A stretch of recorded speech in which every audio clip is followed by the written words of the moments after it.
Hey guys, just wanted to do a quick video for you because this is something that at some point pretty much all of you are probably going to run into, and a few of you I can see it already happening for you, kind of the growing pains of recovery. And they're wonderful and they're exciting, but it's also like, oh, okay, well, what do I do now? So I thought I would just give you a couple of little tips that may help. And maybe you can look to expect, everyone's journey is a little bit different, but these are some themes that I see.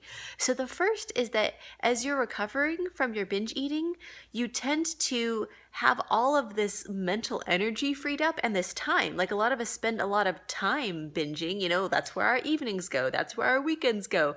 So all of a sudden you have more space in your head and you have more time on your calendar, and then you get to decide what to do. And although it's awesome, it just may be something really new for you. So okay, well, what do I want to do? Think of those things that you've just wanted to do. I had a gal I was talking to the other day. She's like, wow, it's been a long time since I've just sat on the couch and read a book. Well, then you can sit on the couch and read a book. Think if you had more of this freedom, what you would do with it. And that might be a good way to kind of not get so lost and wandering around oh, well, now that I'm not binging, what do I do? It's a nice problem to have, but just a little heads up about that. The second part of it is the emotional part of it. Even if something is not serving us and is damaging for our life, like a habit of binge eating, it's still part of your life. It's like maybe being in an abusive relationship and then you're not anymore. And although it's good to be out of the relationship, that was still part of your life and your identity, and this was still a person that held space in your day-to-day in your existence. So a lot of people will experience kind of this like a sadness or a melancholy, oh, that was, although not a great one, but this has been my constant companion for years and years. This has been my excitement. This has been my what I've been looking forward to, and now it's gone. So even though that's what we're here for, just be kind of emotionally prepared that you might feel a little bit of this period of mourning your old habit. And that's okay, and be totally okay with how you're feeling, and just let it wash over you. And it's okay to be sad. It's you're mourning that kind of piece of your past that you're moving on from. It's a reason to celebrate as well, but that might be there.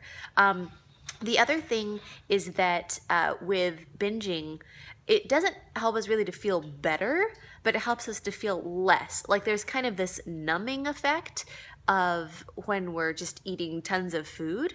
So a lot of people will also go through an emotional period. It's you used to eat and binge, and that would numb the happiness and it would numb the sadness, and everything was just kind of more muted. And now you don't have that muting of your emotions, so you might just be feeling a lot of stuff.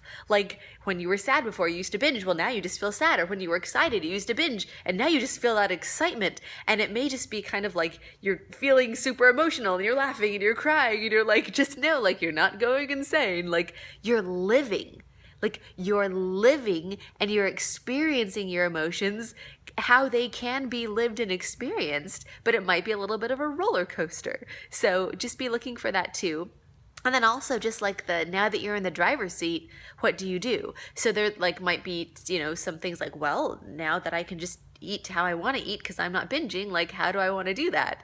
And it doesn't have to be that perfect meal plan, just maybe be looking ahead for a few ideas of, again, right, we're shifting our thinking to, not if I recover, but when I recover. Just know, just kind of have that knowing, well, it's coming. I'm not sure exactly how it's going to happen. I don't know exactly my timeline, but when I recover, how do I kind of want life to look like? So you can give yourself a little bit of a head start on the beautiful, wonderful growing pains of recovery. And I'm really excited for you guys, and know that everyone's journey is a little bit different. So don't compare yourself to anyone else in the group.